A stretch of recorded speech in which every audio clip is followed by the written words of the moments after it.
Okay, I'd like to call the meeting of Corporate Services Committee to order.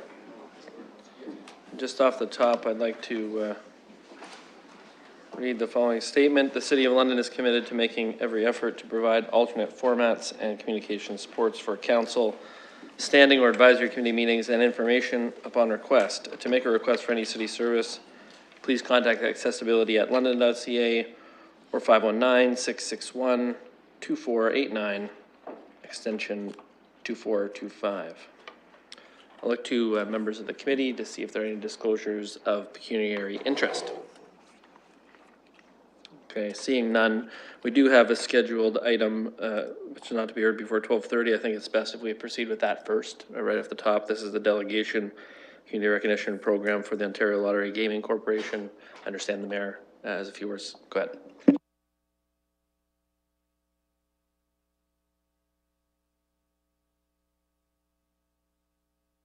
Well, thank you very much, Chair and members of committee, staff, and guests. It's my pleasure to welcome representatives from the Ontario Lottery and Gaming Corporation to City Hall today. Please join me.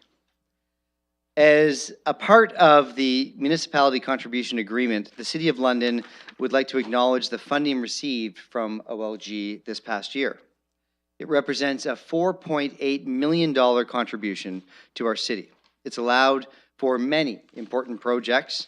These projects included road work and improvement on Wonderland Road south of Manning Drive, road network improvements to reconstruct asphalt, curbs, and gutters throughout the city, interior renovations to change rooms and washrooms, barrier-free parking at North London Optimus Community Centre, and accessible pool entry and accessible change rooms at Southcrest Pool.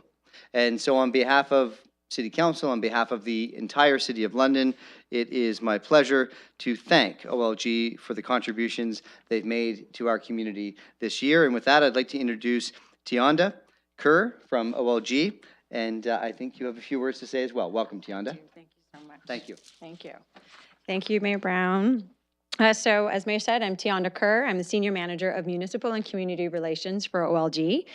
I'd like to begin by acknowledging my colleague Kathleen Devine, who's joined me today to be a part of the celebration. And also thank you, Mayor Brown and City Council and Chair, for allowing us to do our brief introduction today. We are here to celebrate what your city is doing to help make the lives of so many people in this area fruitful. In 2018, the City of London alone has received nearly $5 million in funding from OLG. And as we're hearing today, that money has been put to excellent use to improve local road infrastructure and renew recreational facilities around the city. These projects are wonderful examples of how London is investing in resources to benefit the people who live here. OLG is proud of the support we've provided the community since the gaming site first opened 19 years ago. Over that time, we've built a solid and successful partnership, a partnership that has benefited the community and contributed to a stronger Ontario. Today's celebration and presentation is a great example of what we've been able to achieve together. So we're proud of the role we've played in strengthening the City of London, and I just want to thank you very much, and thank you again for allowing us to be here today. Thank you. Thank you. Absolutely. Okay, perfect.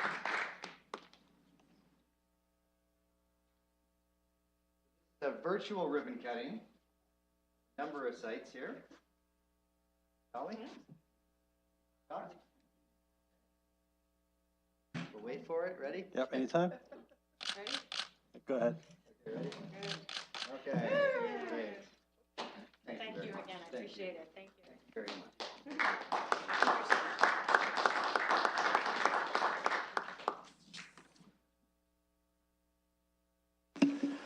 Thank you very much, and thanks for being here to provide that information. It's obviously important to recognize the contributions from the revenue from OLG. We'll allow these things to be taken down. Go ahead. And in the meantime, can we have a motion just to receive the presentation from the mayor and Tianda Kerr from OLG? See. Councillor Van Holst, seconded. Deputy Mayor, thank you. Any discussion on that? Seeing none, let's open the vote. Chair, if I could vote manually, please. In favor?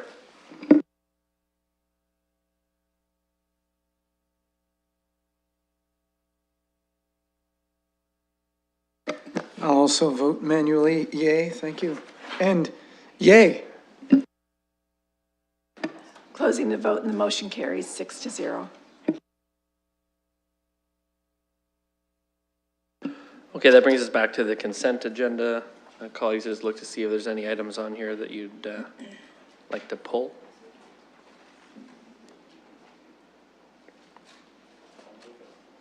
Okay. I have some comments about 2.4, and I think I'd like to pull that because I think I'd like to make some comments on it. So perhaps we can do 2.1, 2.2, 2.3. Is that fine? Okay, so moved by Deputy Mayor Hubert, seconded by Councillor Zafman. Thank you.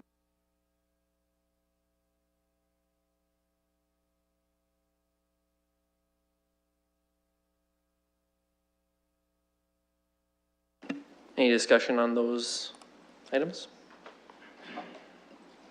Councillor Van Holst. I just want to thank staff. I had quite a few questions about the development charges report, but I got my answers from staff prior to this, so extend my thanks for that.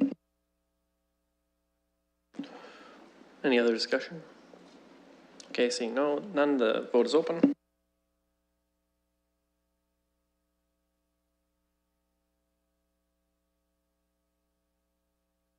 Closing the vote and the motion carries 5-0. Okay, that brings us to 2.4. I had pulled it, but it sounds like Councillor Van Holst has some questions, so why don't you go ahead and then I'll get out of the chair at the appropriate time. Go ahead. Okay, thank you, Mr. Chair. It looks like the staff is looking for direction in terms of one of the options. And I think that our hope was to maybe streamline some of the committees, see if they were all needed. So rather than just proceed for another couple of years, I think I would rather have us get from them whatever part of the report is prepared a little earlier on, maybe early in January. And then council can make a determination and then move forward with some changes for the next 2 years, rather than do a 2-year cycle with committees that may not be in an optimal configuration. So that's where I would be hoping to go, looking at these options. Any other discussion? Deputy Mayor Hubert. Well, Mr. Chair, you indicated you had some comments. I'd love to hear what you have to say, and before we go much further, I don't have anything particular, but Councillor Van Holst has raised some things that I might want to query a little further. So, Okay, perhaps what I'll do is I'll pass the chair to Councillor Morgan. Sure, Councillor Helmer. Okay, so the advisory committee review. What I wanted to just comment on this one because this is something that we initiated back in 2015, November of 2015, in fact. So we're now coming up on 3 years after we started the process, and looking back over the deferred matters list for this committee over the years, this is one of the items that has just constantly shifted the report back time. So I think that's in many cases understandable, because we had along the way different things that pop up around specific advisory committees. You know, we work on the terms of reference for this committee. There's issues around the work plan between the Transportation Advisory Committee reporting to Civic Works, and it kept becoming a larger and larger thing, and it became, because I think it was a big task, it just was constantly pushed back. And then eventually it runs into the municipal election. And really, I mean, you know, the clerk's office has got a lot of things to do in a normal year. Then they have the election on top of that. And I think it hit a point where it was not going to happen until now. And now we're into the process of boards and commissions. People are applying for those. And then also advisory committees, of course, is coming up. So we're really, we've kind of run out of time to do the kind of comprehensive review that was envisioned. I think because of the passage of time, people even have different ideas about what this was supposed to be. in terms of the review. Councillor Van Holst has characterized it as, I think there's some issues with the committees, we could streamline them and make changes. I think it's in some ways about how the committees are reporting into the standing committees, what their purpose is, what they're supposed to be trying to accomplish, how we're recruiting for advisory committees, how long those terms are, what our expectations are of advisory committee members. And so I have a different idea around what this comprehensive review means. And I think because the language was, come back to us with the parameters for a comprehensive review, that was the original direction. We never really nailed down exactly what it even meant.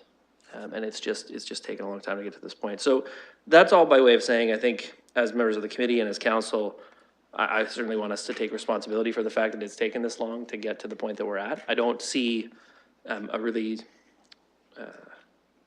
significantly different path forward than making some shorter term appointments with the expectation that there will be changes. What I don't want to see us do is make a bunch of 4-year appointments to the committees and not change anything. I do think it takes a certain amount of time, and we really need to talk to the advisory committee members themselves about how the committees are functioning, get their advice on what could be changed before we make those changes. I think that's a really necessary part of it. And so I don't want to skip over that. I don't want to rush it. And so I support, generally speaking, the idea that we should make some shorter term appointments effective in March. But I also want to be clear with folks that, this is a big task. And I think we have to look back at it and say, did that really work? What we had tried to do. And I think one of the learnings I take away from it is to be a bit more specific around the time. When are we going to have a report back on it? To not let it slip over time, and to maybe break it into smaller chunks so that it's not such a big thing at once. And maybe do some of the committees and not all of them at once. I think that was part of the problem.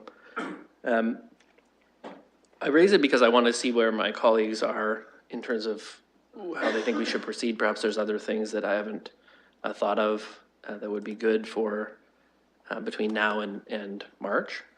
I'm going to leave it there. I have some other comments around recruitment for this and also for the boards and commissions, which is a separate direction that is referred to in the report. But I think on that one, that's a specific part of the topic. I wanted to raise it and see what my colleagues think about how we should proceed.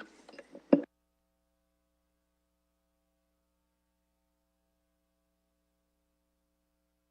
might as well keep it. I have Councillor Van Holst. Thank you, Mr. Presiding Officer. So I did ask staff when they thought a comprehensive report would be done, and they suggested maybe in the fall of 2019, which seemed like a long time away and a little too long for us to make the kind of changes we might want. In March, I certainly would push this back a little bit. It seems to me that council was looking for some changes, and that we're facing a dilemma. We've got to sacrifice something. It's either the intent of the council, or it's the continuous operation of the committees. I don't know that if I don't think I mind the advisory committee work being stalled for a number of months. Sometimes that happens anyway. We've seen a couple of committees just not have quorum in this past cycle. So I think that's fine with me. But what I would like to get back is the work that the clerks have done so far. And I understand that most of the report was completed, and it was that the engagement with the committees, the committee president, committee personnel is happening perhaps this month, and so we should have a fair bit of information.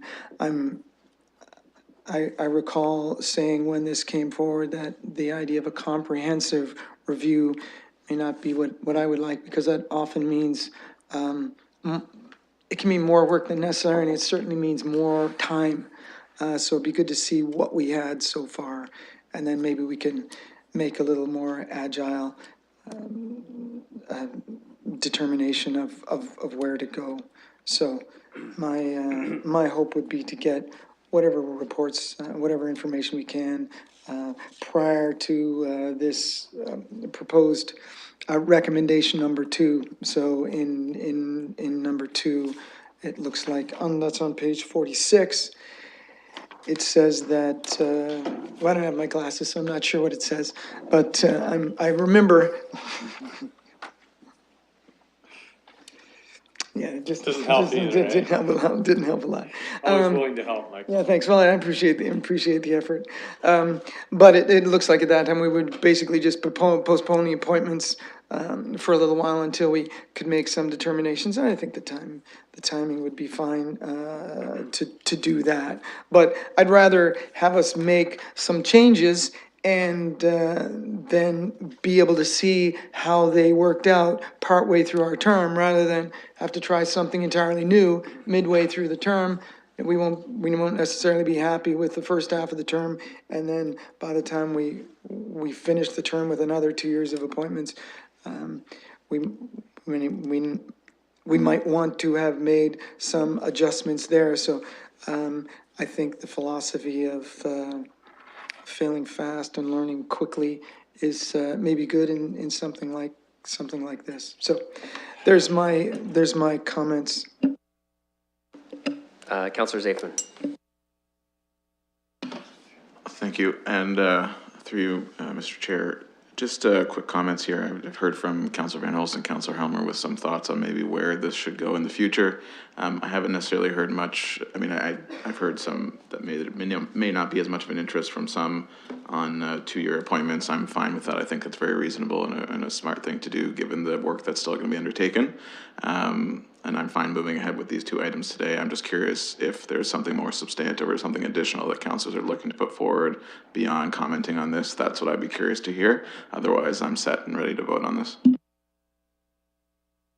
Deputy Mayor Hubert. Thank you. So I have a couple thoughts on this. I think much of the, I think the 2-year is actually a good idea because it gives you the opportunity to reset and kind of have that succession planning for the next term of council. I think that's a good suggestion. I think you got to move forward with appointing for March 1, or you just won't simply get it done. However, I understand there's some consternation on the both the scope and the focus, I think, of the review, and so with giving some thought to that, maybe we could give some greater clarity or focus to the clerk's department. And to me, it seems like there needs to be a review of the committees, their terms of reference, and their alignment. So in terms of which standing committee of council that they report to. That seems to be first point on it. And probably the most critical. Secondly, the second piece of it, and I think this is where when you throw the word comprehensive, it's like, okay, that's a pretty big monster to put your arm around. So second element is a review of the logistical supports required. So those are logistical reports or supports rather, are anything from the meeting times to childcare, to financial support that is available to the standing committees, and probably the staff that's allocated to them. So that would be the second piece of it. The third piece of it is sort of the training and development piece, and that could go into the logistical. I guess you could add that as let's just leave it as 2. Mr. Chair, just one is sort of the alignment and terms of reference, and the second one is the logistical supports. So I would suggest that the alignment review, it might be, I think, late in the fall of 19, Q4 of 19 is a long way off, but perhaps by the sometime in the late second quarter, early third quarter by, let's say by June of 2019 would be a reasonable target to have for the alignment.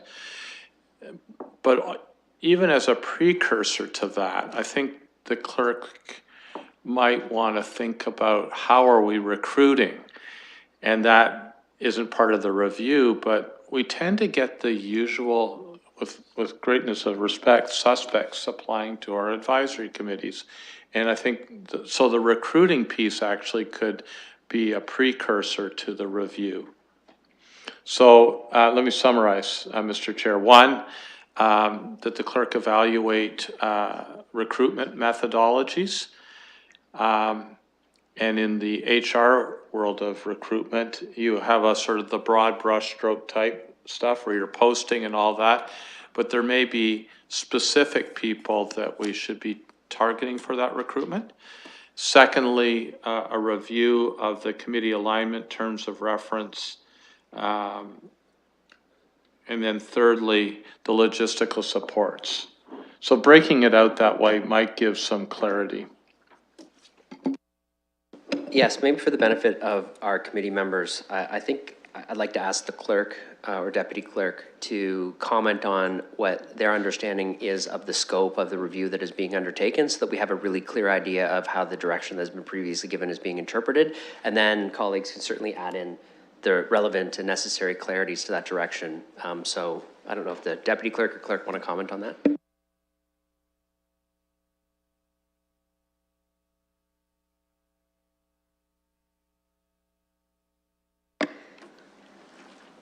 Through you, Mr. Chair, Acting Chair. Our understanding is very similar to what Councillor Hubert just outlined. We have been and are reviewing the terms of reference, the alignment and reporting to which standing committee, as well as the supports. One of the things we're looking at it from a staffing perspective is whether all of those staff need to be at every advisory committee, or if they just need to be when a certain aspect comes forward that they need to be in attendance for.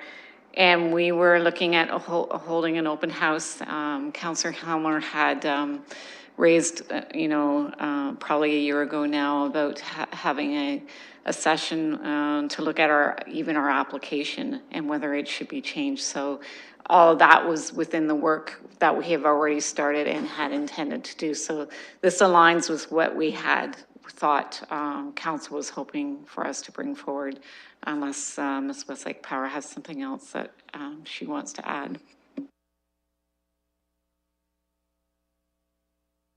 Would you like to add anything?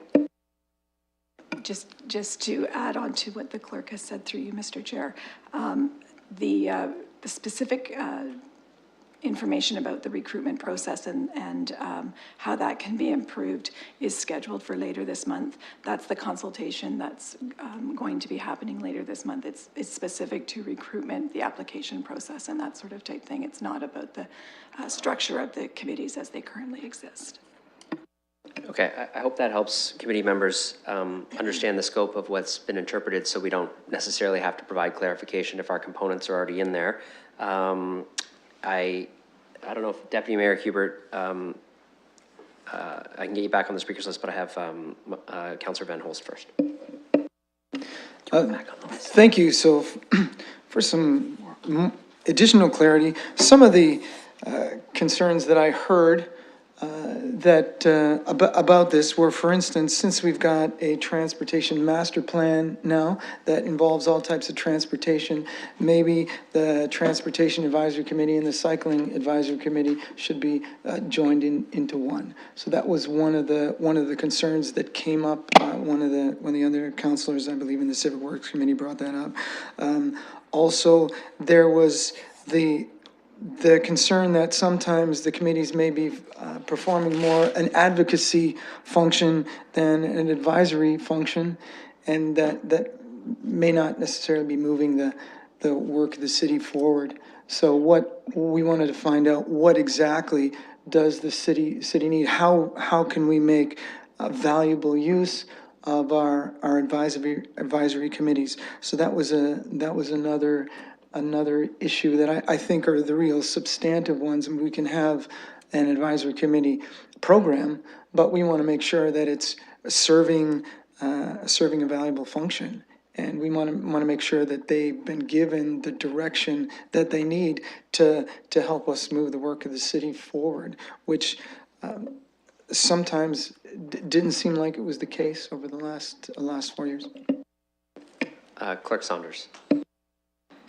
Through Mr. Acting Chair, that's exactly what we're looking at. Part of the terms of reference review is we feel that our terms of reference are not adequate enough to give enough guidance to the advisory committee as to what council is hoping that they will provide advice on.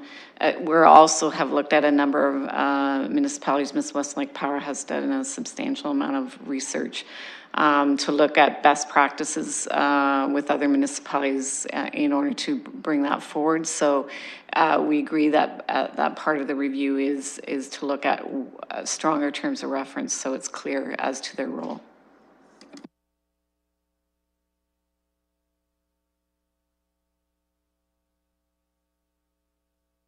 Councillor Hammer. Okay, so I'm concerned with the idea that the review would come back in the fall of next year. And the reason I'm concerned about it is that that has been the case for the past 3 years. The report back time for this review has gone from Q2 2016 to Q2 2017 to Q4 2017 to Q4 2018, and now it's Q3 2019. And I think that is just repeating the same pattern that we have seen so far. And I think the issue around the terms of reference part, I think that is the piece where we really need the feedback from the advisory committee members now before they leave. Like they have a limited window here where we need them. So what I would like to see is something come back just on that issue rather than, the whole thing. Can we just talk about the terms of reference for the committees, get their feedback on that, and get it back to us around the time that their terms are expiring? I think that would be helpful. We can deal with it in chunks because I'm concerned about just having it be the same big thing and then have these parts happening in the background and us lose track of it again until next year. In which case, if something happens in the meantime, which is what has happened so far, it might get pushed again. And then we run into problems where, now it's inconvenient to do this so I don't want to repeat the same pattern. I'm a little concerned about that, and I wonder if there's interest from my colleagues. Do you think just getting a report back about the terms of reference sometime before March would be appropriate? And also through the chair to the clerks, do you think that part is manageable? Can we get just that part done by March? I'm going to go to the clerk first on this, on the logistics of having that part reported back by March, and whether that's possible, then I'll go to colleagues. Through you, Mr. Acting Chair, yes, we can do that part by February. And as I'm listening to your conversation, I think it might be helpful to report back in pieces rather than try to do it all at once. So certainly we can do that, focus on that first and report back in February on the terms of reference review. Okay, so I'm going to suggest that as an amendment, which is to have that happen. Hopefully there's a seconder for that. Everybody put up their hand as a seconder. Given we're at committee, if no one objects to that, then I think we can just work that into the language of the motion that the committee will pass. Okay, second thing I wanted to mention, and I wanted to keep it focused on that part because the second part is sort of a related but totally separate discussion, which is we had I think this committee in the past, and then maybe it went to CAPS at one point, a series of recommendations around diverse voices for change. And the changes that came out of that, there was all kinds of things around recruitment, selection, how we're going to promote it, the application form. The clerk has referred to some of them, right? When we talked about having the workshop, that ended up going to governance working group. The last time that was discussed, I think at council, was around this time last year.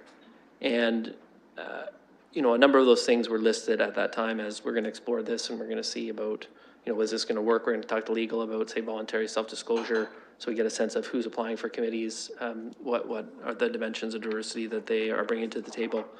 And here we are into the boards and commissions recruitment, which is already closed. We're looking now at advisory committees, which is coming up in March.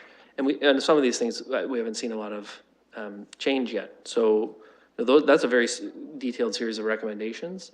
I would like to get some sense of when, for the changes that are relevant before we do recruitment for the advisory committees, when we're going to deal with those, because that is also kind of hanging out there as no particular end dates. Is that going to be done in time for recruitment? Are the recruitment changes that were recommended, the ways of recruiting, doing things differently in terms of promoting the opportunities to people, are those changes going to happen between now and when people have to apply next year? So I just wonder, colleagues, I know we've discussed this before at council, whether we need to make any recommendations around that now, because that is also, and I'm interested to know what the clerk thinks. There's so many things. I don't want to have a whole discussion about diverse voices or change, but there's a lot in there.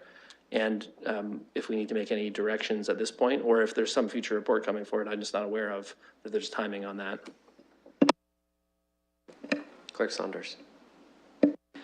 Through Mr. Acting Chair, we could certainly report back on that perhaps in February when we're looking at the terms of reference. We have been working with legal staff, and I do have an opinion that I can incorporate into a report with respect to the voluntary disclosure portion of it. We were looking at having, and sorry, I don't have the report in front of me, so maybe Ms. Westlake Power can help me with this, but we were looking at having an open house to talk about the recruitment process and the actual application form. We were going to include our communication staff with us, as well as to other means of getting the message out there. So that's, I think, something that we're, again, if Ms. Westlake Power could help me with the timing, that we were looking at doing fairly soon. And so we could probably report back on that in February around the same time with the terms of reference. So at least when you're going into the recruitment phase, that we've done that portion of it. Again, as we're talking, I'm finding it helpful to do it in chunks.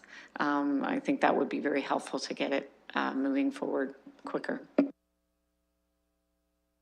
Councillor Hummer. Thank you. And through the chair to the city clerk, I wonder about the timing of when these things are due, because if we have a report back about Diverse Voices for Change and there's changes to the application or recruitment process that are, mere weeks before the deadline, I'm not sure that that's going to make a big difference for the 2-year cycle we're talking about. And so when is the deadline for people to apply for the term that starts in March? And how far back can we work the report so that we could, if we do have to make any changes, we can make them in time? Because I think the application deadline is very soon, right? Really. Deputy Clerk Westlake Power. Thank you, through the acting chair. The open houses that we have scheduled for later this month are specific to the recruitment process. One of the exercises that we'll have set up at these 2 events will be the review of the application itself. We know that that can be improved. It is our hope that this would take the Formapalooza, that was the recommendation out of Diverse Voices for Change. So we've done some research about how to do that, what people think works and what doesn't work, and what's really relevant and what do we think that we really need to do. If council wants that reported back prior to us implementing a revised form, then we just accelerate that. We're currently not advertising for the advisory committees. That's part of what the report in front of you is related to, because we're not quite there yet. But we're using the existing form for the boards and commissions, as Councillor Helmer has referenced. Clerk Saunders looks like he's had something to add. Through Mr. Acting Chair, I'm just wondering if perhaps what we need to do instead of appointing for 2 years is extend the current appointment for 6 months to get, that way you're not going through a whole application process without all of that input on what we could do better on the recruitment process. So maybe extend the current term 6 months to the fall or the end of next year rather than do 2 years. Just a thought, depending on how quickly we can deal with the recruitment process. It's a great curveball. Councillor Helmer? That's why I like to ask questions. That's an interesting idea. So right now, if we were not to change what's recommended, where we're going to do the 2-year appointments, when are we thinking the deadline is to apply? And what kind of time are we working with?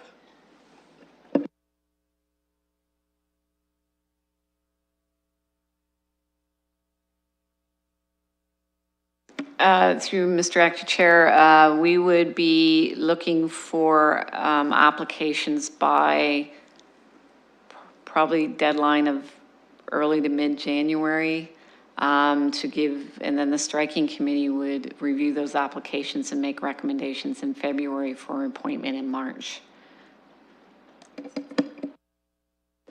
Councillor Helmer? And I don't suppose we know this, but I'll ask just in case we do. Do we have any idea whether people want to serve longer terms? It seems like we probably haven't broached it with them, but it does seem like a pretty significant change where you say, oh, sorry, we need you for another 3 months or 6 months. Clerk Saunders? We do not know that, but I can tell you the last time that we did an advisory committee review, we extended their appointment for a year. And it seemed to work quite well because it gave the current members an opportunity to be involved in the process of preparing for the next term, in that they had some input into the terms of reference and everything else before they were replaced so for the most part, there weren't a lot of concerns requesting at that time. Now, we have not asked the current members if they would be willing to serve an extra year or 6 months.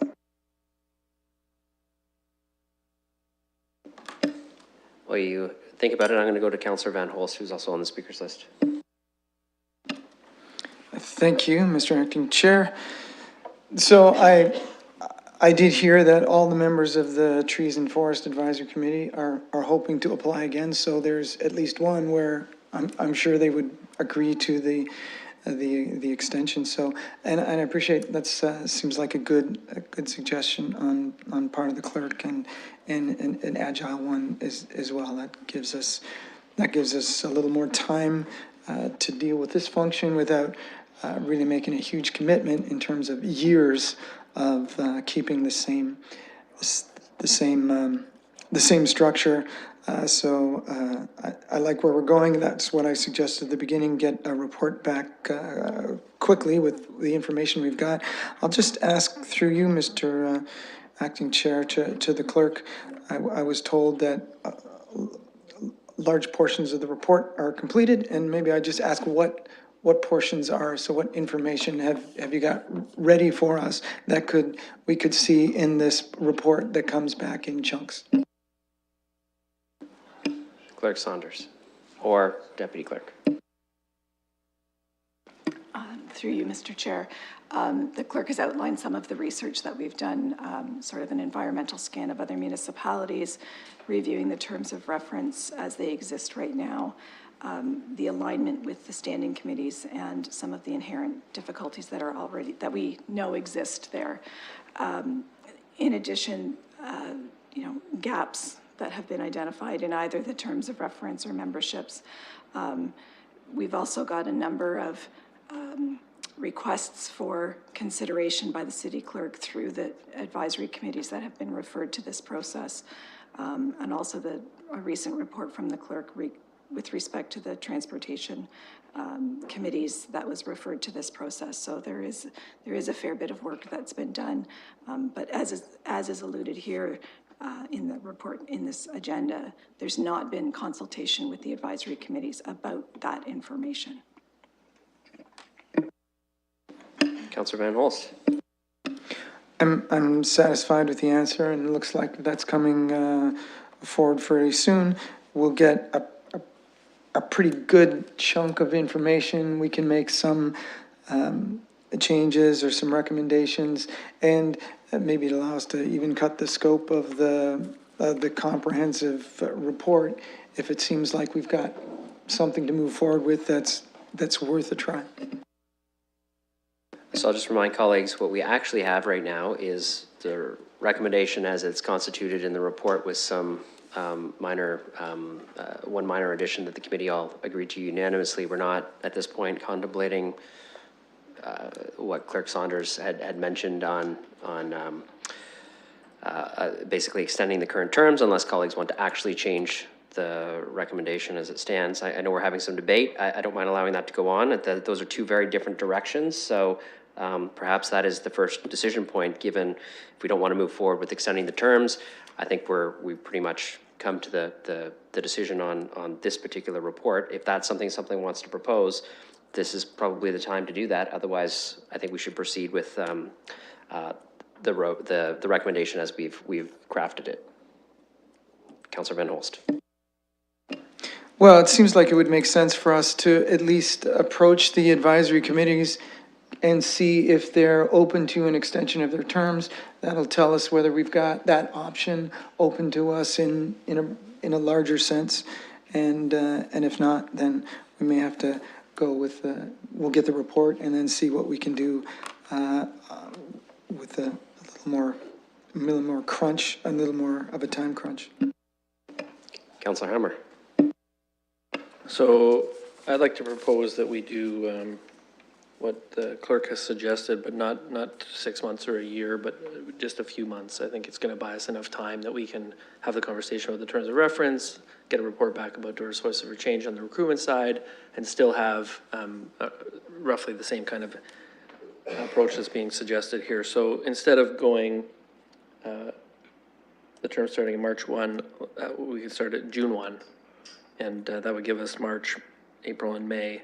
So we extend the term by 3 months, the current appointments. You buy us 3 months extra time. We can work our way through these things. I think we can still have the recruitment process. We can get feedback from the current advisory committee members. 3 month extension, I think, is more easier for people to handle than 6 month or a year, which would be unexpected.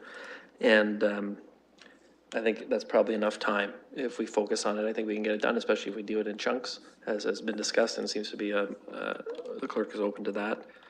So I think that's what I'd suggest. So if B was changed from March 1 to June 1, and we had a C that says extend the appointments to the end of May, the 31st of May, I think that would accomplish what we need to do. So I'll suggest that, and maybe there's a seconder.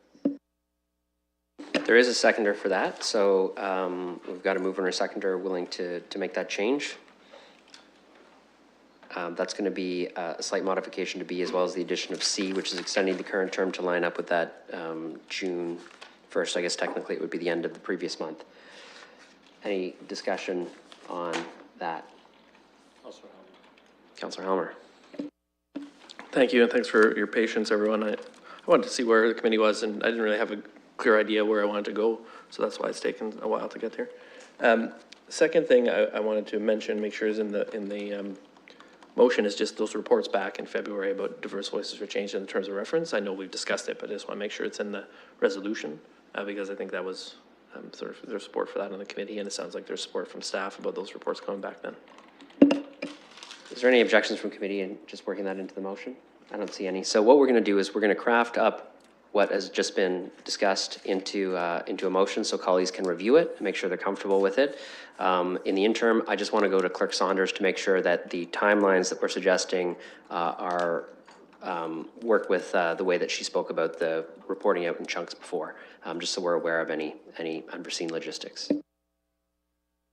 Through Mr. Acting Chair, we should be able to make those deadlines. And, you know, moving forward, it's the challenge for the clerk's office every term is trying to run the election and do boards and commissions and advisory committees all at the same time. So that's always our challenge. So even if their appointment term ended up being 4 years from June 1st, it will help your next clerk, next election, because that won't be me, to have some time to run the election and also have some time for the recruitment process. So I think all in all, it's going to be helpful all the way around.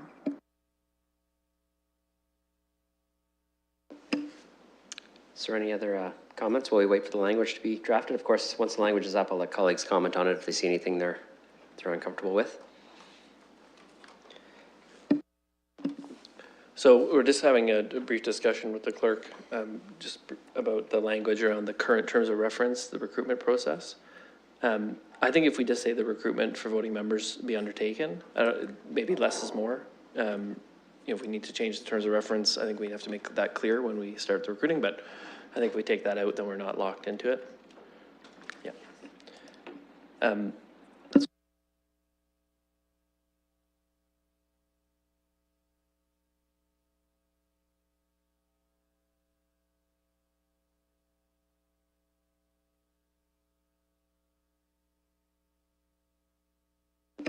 If my colleagues will indulge me, I didn't debate this, but I'm just going to make a comment from the acting chair.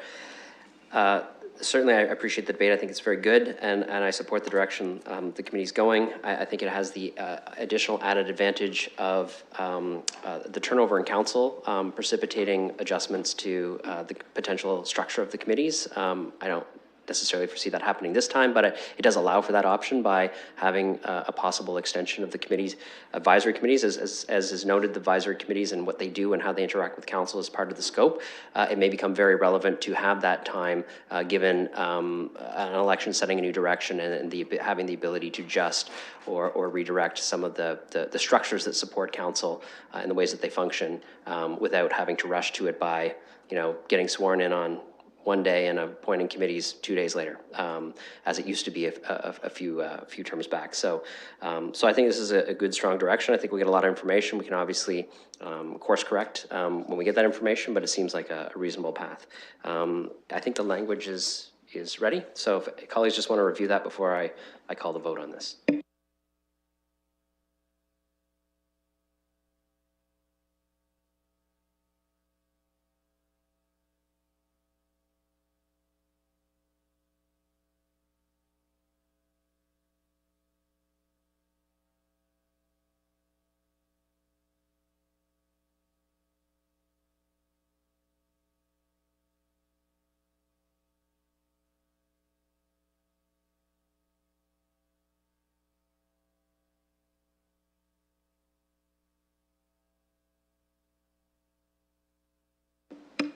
Everybody comfortable with the language?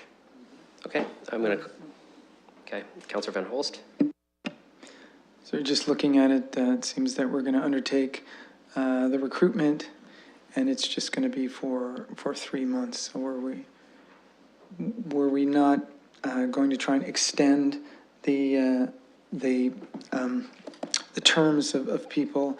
Because it seems to me somebody could approach us and say, hey, listen, why didn't you consider me for the recruitment process? I didn't get considered because you just extended these other people. It looks like we're actually asking that to go forward. Yeah, I'm happy to clarify that. You can see in B, it refers to A. So A says the recruitment of voting members be undertaken. B says the appointments for the above noted recruitment be limited to a term. So it's very clear that we're recruiting for the term of June 1st, 2019 to February 28th, 2021, it being noted that the current terms of the advisory committees can be extended till that date. So we're certainly undertaking the recruitment for that next group. It's exactly as you're suggesting. I admit sometimes the language is a little bit wonky, but that's exactly what it's saying. And that is the way it will be implemented.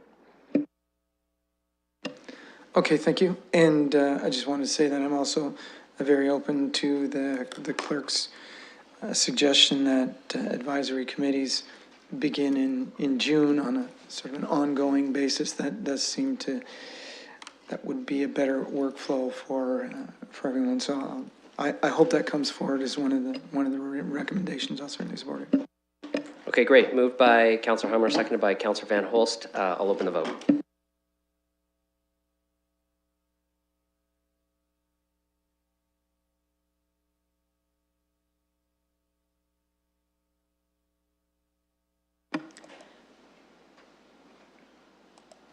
Closing the vote, and the motion carries 5-0. And I'll hand the chair back to Councillor Hummer. Thank you. I guess you can see what happens when the vice chair takes over. The meeting just goes on and on and on. Just kidding. Just kidding. I think think it might be what happens when I start talking. So that brings us to items for direction, of which there are none. Deferred matters, additional business. Let's see, Councilor Reynolds. Thank you. Printed out the municipal benchmarking performance report and had a chance to look at that. I think there seems to be a number of opportunities in there for London identified.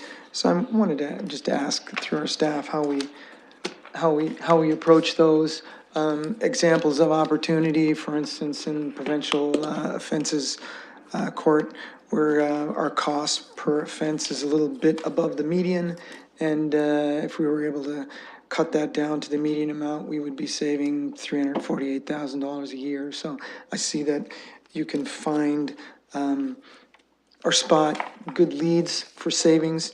I'm wondering how this is used, perhaps a response through there, or maybe we can have a look at this report at a future meeting. Mr. Hayward. Thank you, and through the chair. It is something, obviously, that we are working on. We're working with the other municipalities in terms of getting some common benchmarks to steer against. There's two ways we look at these reports. One is ourselves year over year to see what the trends are, and the other is how we're doing against other municipalities. One of the advantages is that this is a common way of measuring ourselves, so everybody's on this, trying to get on the same basis. There are some discrepancies, and we point those out, and we try to resolve those over time.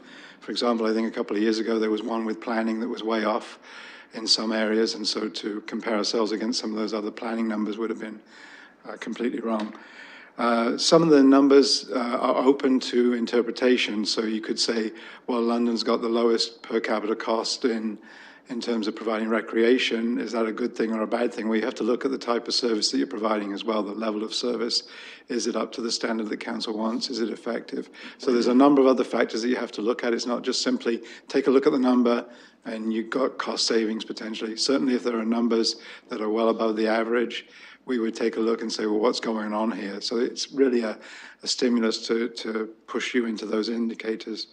The other thing, and you'll be seeing this at SPPC, we are bringing forward a number of reports that talk to some of the performance indicators and so on with respect to the strategic plan. A number of those are drawn from the MBNC, whatever it was. I got it right? MBNC, yeah, okay. All these acronyms, we're gonna have to produce an acronym report. We also want to use those more as we go forward in the new strategic plan. And we're also looking to employ them in the business plans and the budget document as well, as and where we can. So they will be actually used for planning what we do as we move forward. So there'll be lots of opportunity to talk about them or see them. I'm pleased to hear that we're going to be adopting some of these as metrics, because of course, if we're measuring the same way as in here, that'll be additional value for us. Deputy Mayor Hubert, another item of additional business? Well, are we on to deferred matters? We are on deferred matters. So just on the deferred matter list, a couple of the early ones, I'm glad we spent 40 minutes on 1.4, but the Integrity Commissioner, there's another request from 2015. We haven't heard from the Integrity Commissioner. Integrity Commissioner had some things that he was supposed to do in terms of our code of conduct. This is another report that he was supposed to do as part of the terms of engagement. Consultation underway. The advisability, it's simply writing an opinion to council on that. I mean, is it advisable, is it not? There's always some research to be done on that. So I have to say I'm a little disappointed with the level of engagement on that, and I'm not sure where the locus control sits for that. Did we not drive it enough? Did he not drive it enough? But it's almost, I guess I'd like to, there's no reason why that couldn't have been checked off the list. And so I think Ms. Saunders might want to weigh in on that, but it's one of those ones that, and there was the code of conduct thing that was supposed to be done. There's supposed to be a workshop done, and here we are, you know, a couple of years into the cruise, and we haven't really done that work. Through Mr. Chair, from the code of conduct perspective, with respect to the recent changes to the Municipal Act, that come into effect March 1st of 2019, I will be reporting back on that aspect of it from the legislative changes. But I will certainly connect with Mr. Stewart and speak to him about the larger issue around the code of conduct and the reporting through to committee, because I will be consulting with them, obviously, on the code of conduct as I bring it forward with the legislative changes. So I will certainly relay that message to him when I'm speaking to him about the report I'm writing on the legislation. Okay. Thank you. A seconder for that? Okay, let's deal with the deferred matters list. Okay, that's going to be up.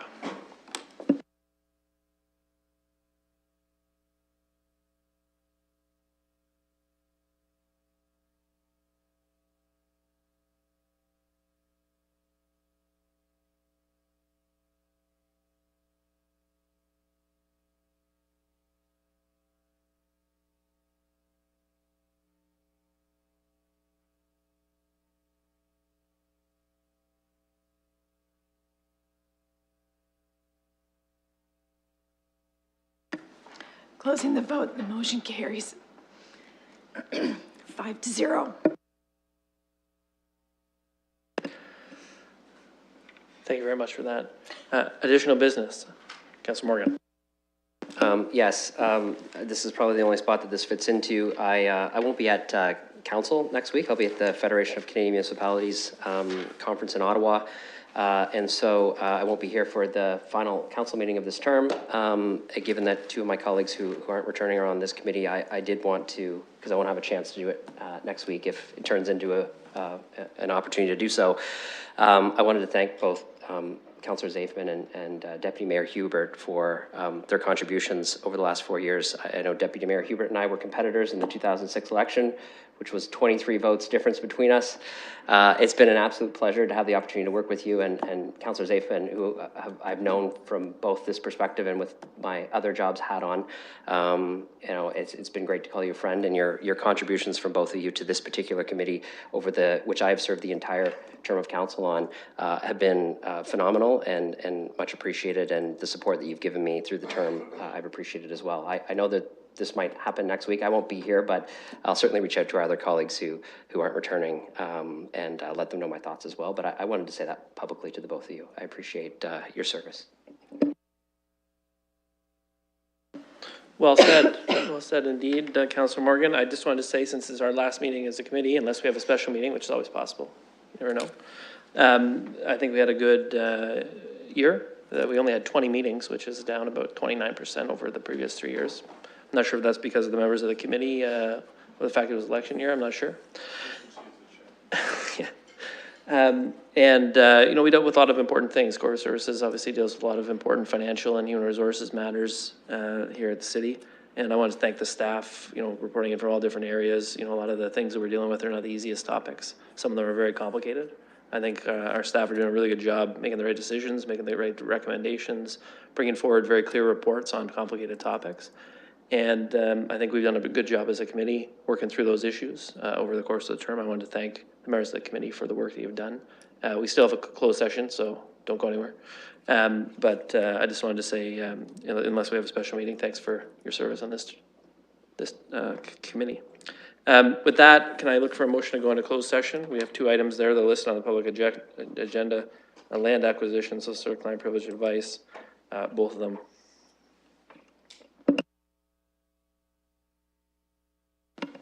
Councillor Morgan, Councillor Zafman, thank you.